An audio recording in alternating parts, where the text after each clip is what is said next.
რას გრძნობს? ვნებას, ინტერესს.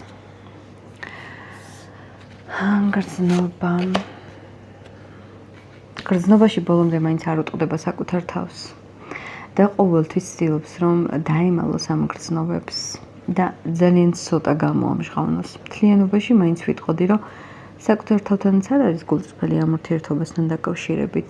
არ უღირს რომ ეხლა გულწრფელი იყოს თქვენთან, მაგრამ ზუსტად ცნობიერებს იმას რომ თქვენზე ფიქრები არ ასვენებს. თუმცა მაინც ვიტყოდი იმასაც რომ ამ ურთიერთობაში არის საკმაოდ დიდი პრობლემები. რაც ეხება გულწრფელობას, რაც ეხება მაგალითად რაღაც ერთმანეთში შეთავსებას და ეს ხასიათები აუცილებლად აფუჭებს კიდე ყველაფერს. გრძნობაში მინდა ვთქვა რომ კი ბატონო ვნება სულერთი არ ახარ მისთვის, ავსებ შენ მის ცხოვრებას, მის გულს, თუმცა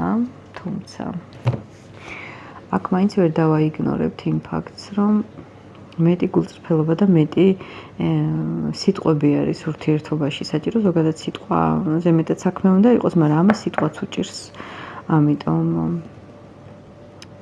არც თუ ისე მარტივი პიროვნება თავისი გრძნობები.